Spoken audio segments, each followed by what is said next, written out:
দর্শক বন্ধুরা, welcome back to my YouTube channel. বন্ধুরা, আমার ইউটিউব চ্যানেলে আপনাদের সকলকে স্বাগত জানাই। তো চলুন বিভিন্ন স্বনামধন্য পত্র পত্রিকায় প্রকাশিত কয়েকটি বিশেষ খবর দেখে নেওয়া যাক। ত্রিপুরা দর্পণে প্রকাশিত বিশেষ খবরটি হল পথ মসৃণ নয় মোদির, তৃতীয় ফ্রন্টের সম্ভাবনা। রাজনীতিতে সম্ভাবনার দরজা সবসময় খোলা থাকে। অন্তত লোকসভা ভোটের ফলাফলের পর এই কথা বলা যেতেই পারে। সংখ্যার নিরিখে এনডিএ এগিয়ে থাকলেও একক সংখ্যাগরিষ্ঠতা পায়নি বিজেপি। আঞ্চলিক দলের সমর্থনের উপরে নির্ভর করেই সরকার গড়তে হবে প্রধানমন্ত্রী নরেন্দ্র মোদীকে। আর কোনো কারণে এই আঞ্চলিক দলই যদি ইন্ডিয়ার দিকে ঝুঁকে, তাহলে ইন্ডিয়ার সরকার গঠনের সম্ভাবনার দরজা খুলে যাবে। এই পরিস্থিতিতে কেন্দ্রীয় সরকার করার লক্ষ্যে এনডিএ শিবিরে যখন জোর তৎপরতা, ইন্ডিয়া শিবির তখন ধীরে চলো নীতি নিয়েই এগোতে চাইছে। বুধবার দুই শিবিরে তাই ধরা দিয়েছে দুই চিত্র।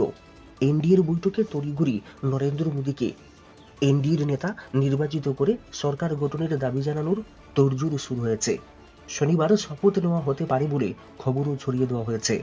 যদিও বিজেপির কোনো সূত্র বা এনডিএর কেউ এই নিয়ে কিছুই জানাননি। এনডিএর বৈঠক হলেও আহ্বায়ক কাকে করা হয়েছে কিংবা সরকারের অভিন্ন ন্যূনতম কর্মসূচি কি হবে তা ঠিক হয়েছে কিনা তাও স্পষ্ট হয়নি।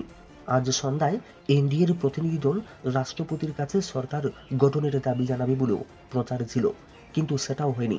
অন্যদিকে ইন্ডিয়ার প্রায় 2 ঘন্টার বৈঠকে সংবিধান রক্ষা, গণতন্ত্র বাঁচানো, বেকারত্ব, মূল্যবৃদ্ধি ইত্যাদি ইস্যুতে ধারাবাহিক আন্দোলন আরও তীব্র করার সিদ্ধান্ত নেওয়া হয়েছে।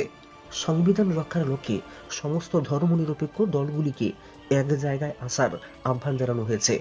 অর্থাৎ আপাতত সরকার গঠন নিয়ে তড়িঘড়ি না করে একটু ভেবেচিন্তে দেখে শুনেই অগ্রসর হতে চাইছে ইন্ডিয়া জোট।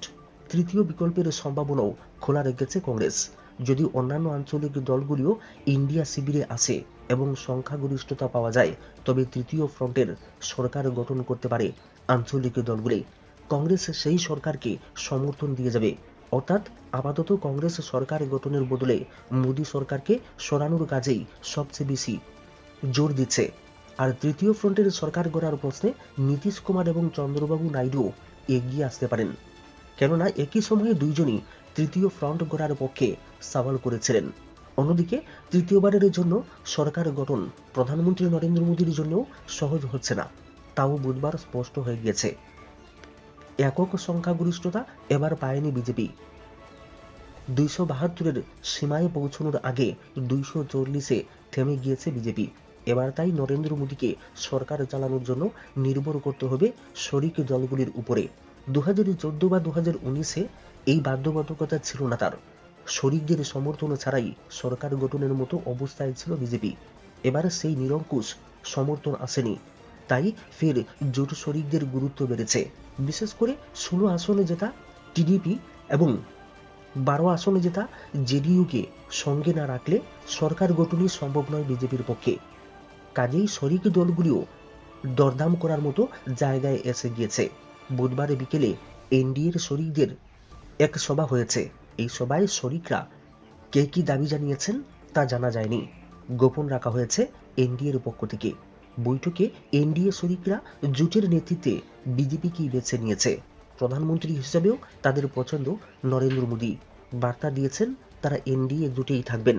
তবে সূত্রের খবর, বৈঠকে তাদের বিভিন্ন দাবি দাওয়া পেশ করেছেন এনডিএ শরিকরা। সূত্রের খবর, এনডিএ জোটের দ্বিতীয় শক্তিশালী দল চন্দ্রবাবু নাইডুর টিপিপি কেন্দ্রীয় সরকারের মোট 5টি পদের দাবি জানিয়েছে। লোকসভার অধ্যক্ষের পদটি তার দলের জন্য চেয়েছেন চন্দ্রবাবু। এছাড়াও আরও 4টি মন্ত্রকের দাবি জানিয়েছেন তিনি। এর মধ্যে রয়েছে গ্রামোন্নয়ন মন্ত্রক এবং সড়ক পরিবহন মন্ত্রক।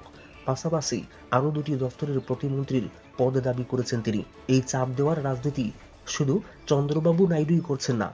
সূত্রের খবর, বিজেপির কাছে নিজ নিজ দাবি জানিয়েছেন বিহারের মুখ্যমন্ত্রী তথা জেডিইউ প্রধান নীতিশ কুমার এবং আরএলডি প্রধান চিরাগ পাসওয়ানও। কি চান নীতিশ কুমার? জানা গিয়েছে, নীতিশ প্রথমেই চেয়েছেন যেন বিহারের সরকারকে কোনোভাবে বিরক্ত করা না হয়। অন্তত 2026 পর্যন্ত তাকে নির্বিঘ্নে মুখ্যমন্ত্রীর পদে থাকতে দিতে হবে। এছাড়া চন্দ্রবাবুর মতো নীতিশ কুমারও লোকসভার অধ্যক্ষের পদের দাবি জানিয়েছেন। সূত্রের খবর, এছাড়া 1-2 জন পূর্ণমন্ত্রী এবং অন্তত 2টি মন্ত্রকের প্রতিমন্ত্রীর পদও চেয়েছেন তিনি। উত্তরপ্রদেশে 5টি আসনে লড়ে 5টিতেই জয়ী হয়েছেন চিরাগ পাসওয়ান। তিনিও এবার মন্ত্রিত্ব চান বলে জানা গিয়েছে।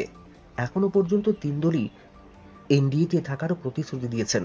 তবে রাজনীতির রং বদলাতে বেশি সময় লাগে না। ইন্ডিয়া জোটও তলে তলে যোগাযোগ রাখছেন এনডিএ শরিকদের সঙ্গে।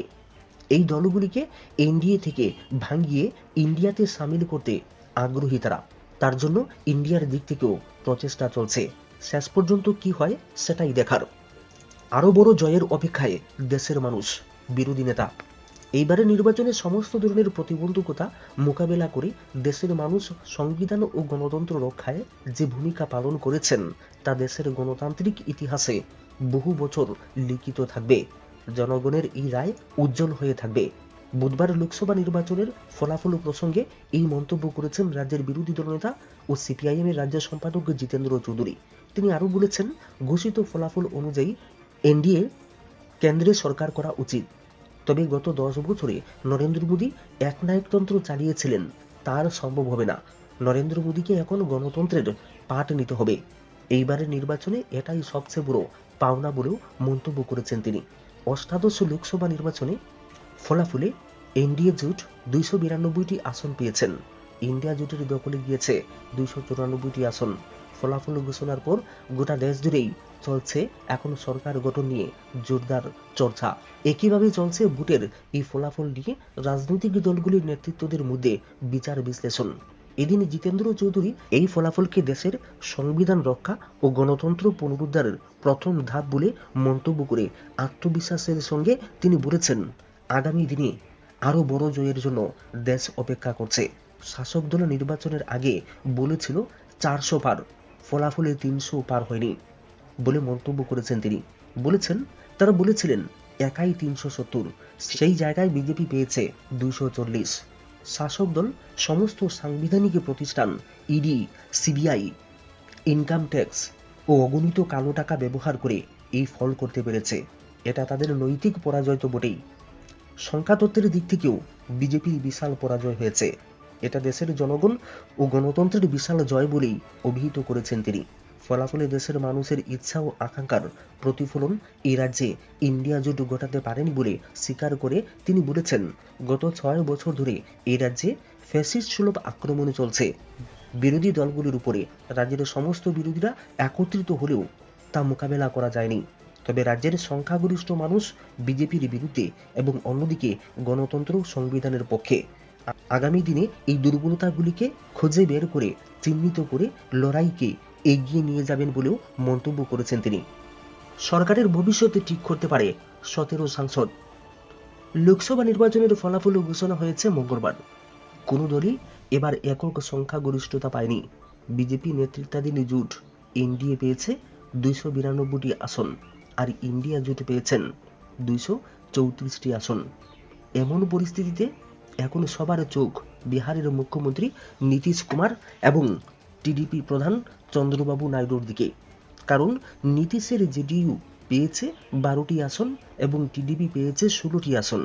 তবে শুধুমাত্র এই দুটি দলের দিকে নজর দিলে হবে না, সেই সব স্বতন্ত্র সাংসদ এবং দলগুলির দিকেও নজর দিতে হবে যারা এনডিএ বা ইন্ডিয়া জোটের অংশ নয়। এমন প্রার্থীর সংখ্যা 17। এই প্রার্থীরাও সরকারের ভবিষ্যৎ ঠিক করে দিতে পারে। কারা এই 17 জন? এই 17 জন জয়ী প্রার্থীর মধ্যে রয়েছেন এআইএমআইএম এর ওয়াইসি, বিহারের পূর্ণিয়া থেকে জয়ী পাপ্পু যাদব প্রমুখ। অনেকেই মনে করছেন ইন্ডিয়া জোটে যোগ দিতে পারেন ওয়াইসি, পাপ্পু যাদব, চন্দ্রশেখর আজাদ, হরসিমরত কৌর বাদলও যে কোনো শিবিরে যোগ দিতে পারেন। কারা এই 17 জন সাংসদ?